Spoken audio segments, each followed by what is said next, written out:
there's a notion of peak moment in dance photography. Right. And of course you have to anticipate this peak moment because you have to shoot before you see it. If you see it and then you shoot it, even with a responsive shutter, it's too late. So it's all an anticipatory art form, which already is saying it's a product of the imagination because I'm choosing a moment that I haven't seen. And that's what, what's going to be fixed. But I don't choose the peak moment. If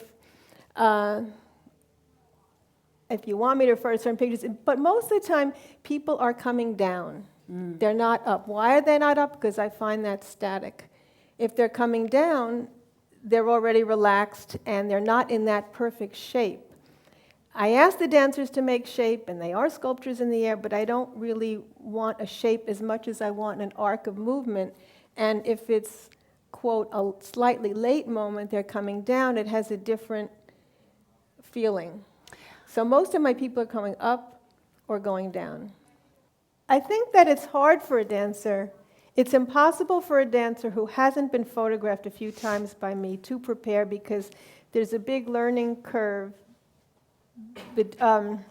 as to how something will look photographed and what I will choose. The first time I photograph people, they don't understand why I'm photographing a certain moment. They can't, because they're working inside out and I'm working outside in. And so it may feel awkward to them because it's not the way they dance.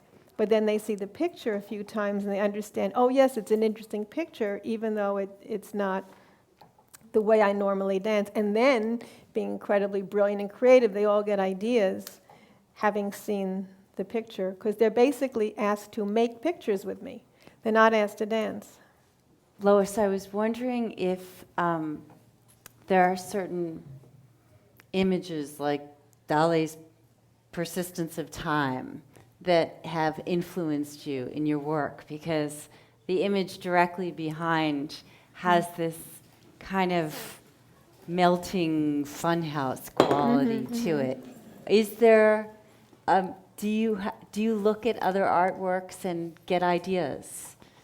Yeah, I get ideas from artwork, from dance works, from sneakers, from whatever. And then I have my own list of like standard preoccupations, and mirrors is one of them. So yeah. Mylar, reflection.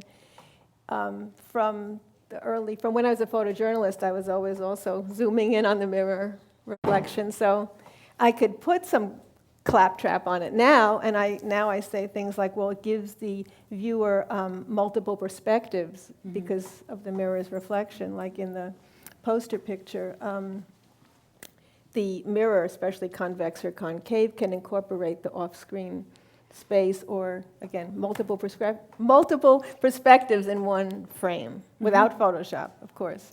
So I do love working with mirrors, and I love also the chance factor, because I do work, ironically, in a highly controlled way, even though I'm trying for these improvised, non-repeatable moments. But with the mirror, you absolutely cannot control it. There's one of Fang Yi Shu there, and she's both with Martha Graham and Cloud Gate and now Lafa Artists. And there's the same Mylar mirror being held by an assistant, and it's shaking, and she's jumping, and we're kind of timing it. And I can't control it, and part of me wants to control everything, so it feels good to let it go. And I like that contradiction of the control and the unpredictable inner reflection. Can you tell us how you came about to create this installation, which you've named, yes? Yes. It's called Resonant Intervals, and it's from a show I have called Resonating Fields from 2005, and that cube, which I call Euclid's Dream, is also from that show, and I'd like to talk about that as well. Please, yes. But this is really just, the pictures become monumental, and somehow I had the idea to turn perhaps a monumental image like the cover of my Breaking Bounds book into a component, to make it like a calligraphic quilt, to make it like a mosaic tile, and to take the big and make it just small. And then it's supposedly interactive, where the viewer can choose to make their own quadrants or take 6 or 9 can follow trajectories of movements throughout and kind of do your own framing, as opposed to I'm always obsessed with the frame, whether you see the frame or not, but it's definitely more, and like force fields and energy, but when I laid it out, which actually didn't take that long, I was thinking about trajectories of movement, line, and different quadrants and whatever. The cube, which is supposedly rotating, functions 2 ways. It's the 3-dimensionalization of my 2-dimensional square. Uh-huh. And so that's kind of cute because 2 dimensions don't exist in real life, but we're seeing it as some replica of real life. So let's at least make it 3-dimensional to match more the world. And then also as it rotates, the figures overlap, and it's supposed to be that they're like the dancers in my studio who then come together and I would click them. Does this feel like a departure for you? That was, yeah. Yeah. Yeah. Yeah. Yeah. I mean, there is a limitation to taking pictures and printing them on paper and putting them on a wall. Yeah. Kyle, it reminds me a little bit of your 3-dimensional, 2-dimensional experience at the Warhol Museum. Can you tell them a little bit about that and what you did? Sure.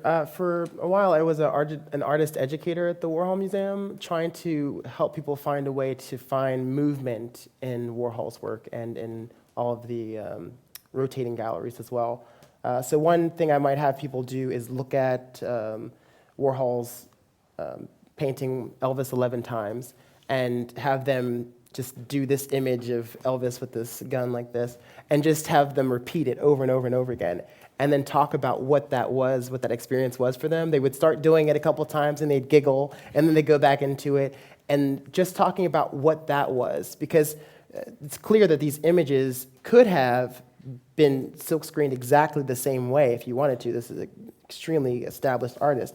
But for some reason, he chose not to make each replication look exactly the same. And I think that is part of the humanity of Elvis 11 times. So just trying to find ways for people to think about visual art with a more kinesthetic lens in a way. I was also struck by the fact that when I was thinking about Kyle's work and the fact that he was inspired by Muybridge, that there are quotes of people responding to Muybridge's work that remind me of the way people responded to your work, which is that in both cases they said, "Oh, that photo is doctored." And I was wondering if you could speak to that.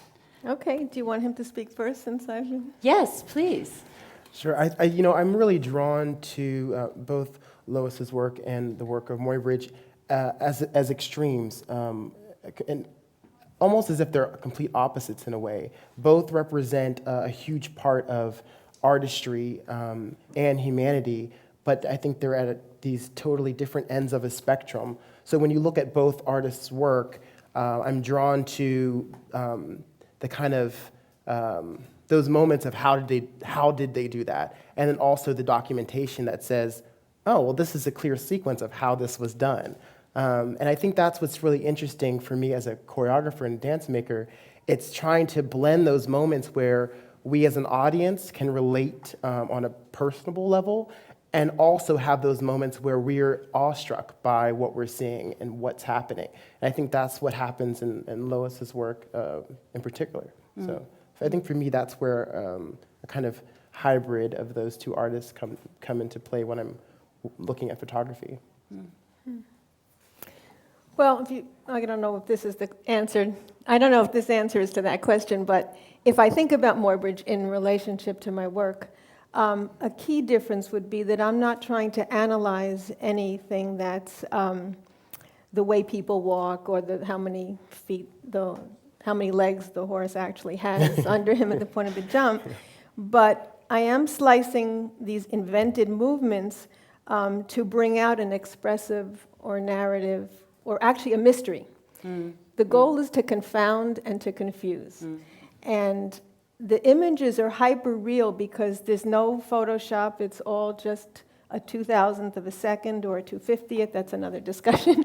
But it's a very thin slice of time. And so we're not used to spending, like if you look at a picture for, I'm not going to point to any one picture, you might spend 3 minutes in front of it, and you sort of imagine that the duration of the action being photographed is equivalent to the time you spend looking at it. But it isn't. It's such a split second that we can't register those moments. I mean, people that come to the studio and watch don't see the moment. I mean, to a certain extent, I don't see the moment, but after all these years, I think I've trained my eyes to see the moment, but it's theoretically beneath the level that humans can see. We think we see it because we see the still image. Mm-hmm. So, and of course we're inundated with still images and video images, so this is not something just unique to dance photography at all. I mean, everything, a large percentage of TV commercials are in slow motion, and everything is replayed, and like sports is a great arena, televised sports is a great arena to analyze the way we now perceive movement. We almost probably think in slow motion if it's something romantic or something like that. So that was me and Muybridge. This is a question about whether Lois crops her photography or not. Right. We've got many eras of pictures here. Square black and white pictures, or even color pictures with black borders were shot with film. And they're literally uncropped. The black border represents the edge of the exposable part of the film, or whatever you want to call it, I don't know, the frame. So like the Bill T. Jones picture, which is second from the right, next to Streb. We shot it to be cropped like that.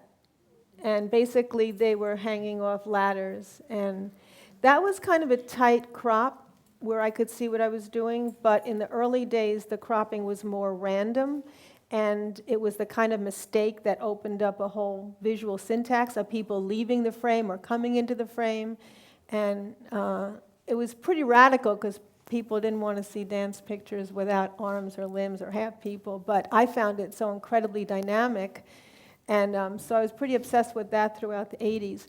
Now that I'm not necessarily working in a square format because my digital is a rectangle and I can crop it any way I want, I actually don't choose to crop out anymore. I guess I feel I sort of did that. But it was all intentional or accidental, but intentional in the sense that I selected the picture that was an accident. And it seems to me like you catch them in a space that to me is like a moonscape. It has this feeling of not being in the world that we inhabit.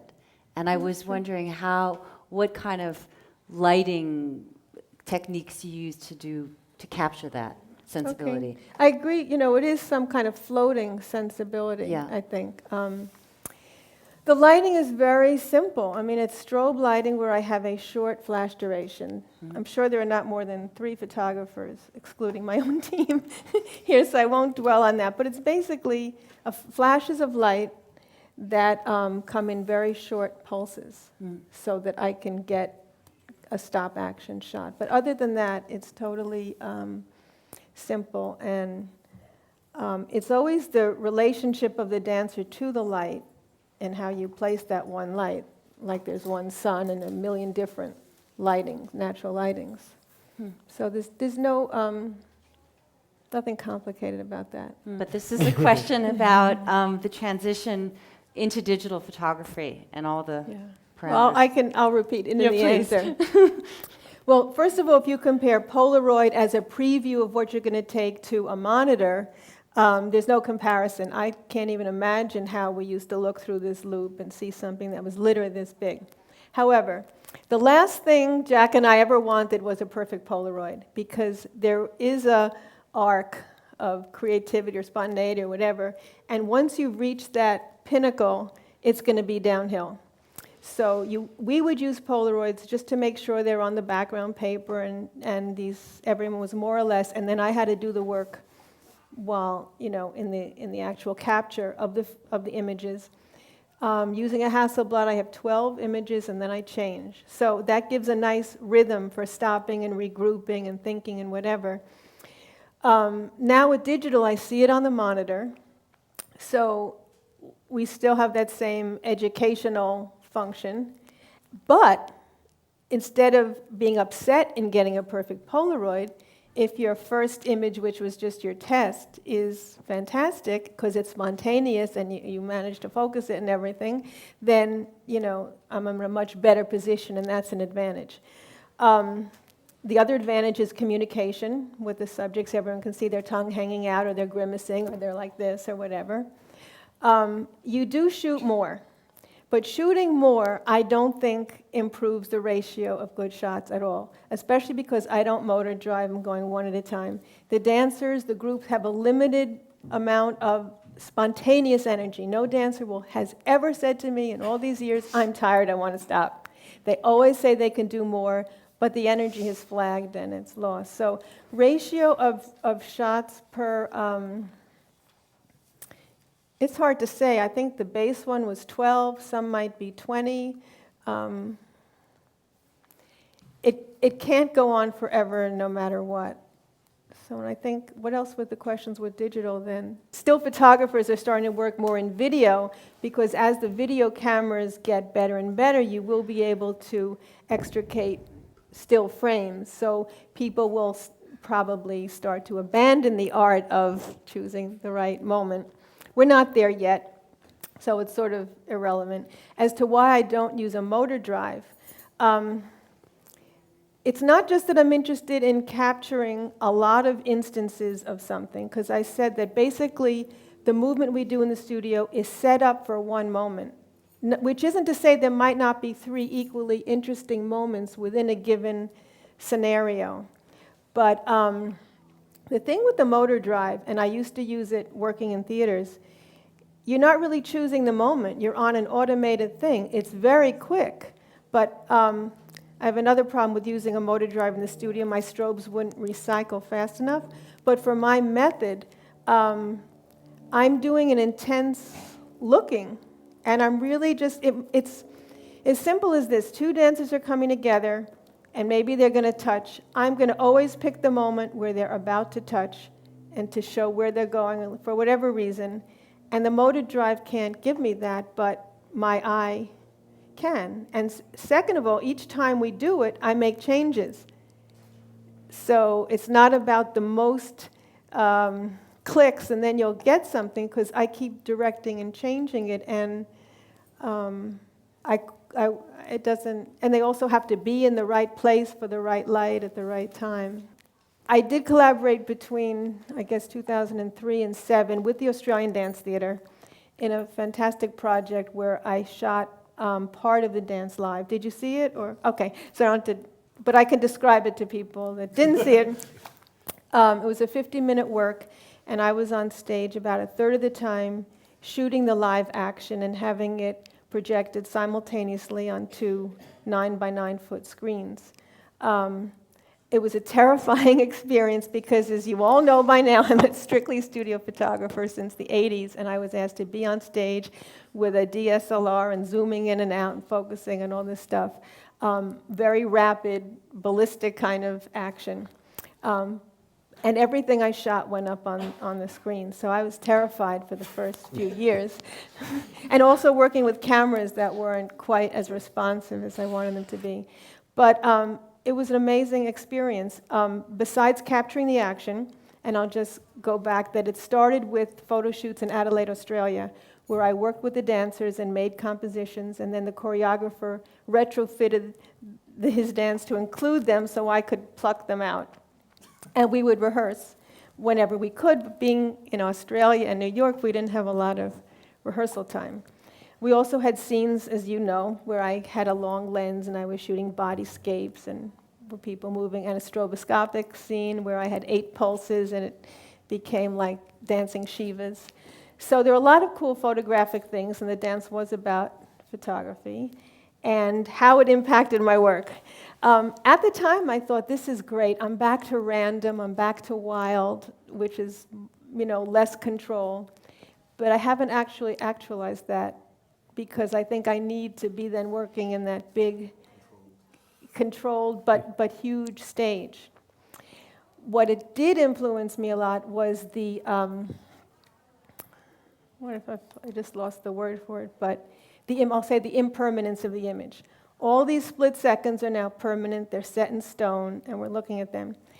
In Held, you saw those pictures of the frozen moments, and it's like seeing these pictures, you're seeing a moment that you couldn't have seen as part of the continuum, but 10 seconds later it was gone. So you think you're holding on to something invisible, and then it disappears. And I started loving the fact of the impermanence of the picture, and like this, I pluck this moment out of time, we freeze it, and then I throw it back into the ocean of time, and it flows away. So I guess that was the main takeaway, and I'm now working on another project involving live photography with an Argentinian dancer, choreographer named Daria Vaccaro, who's been at the Pillow years ago, and it's going to, in a more seamless way, merge the photography and film with the narrative and the dance, and some live photography. So it did bite, it was the bug that bit me, that I want to go beyond the paper and go beyond make it more alive and living, and me Yeah. too. Well, thank you, everyone. Thank you, Lois and Kyle. Thank you.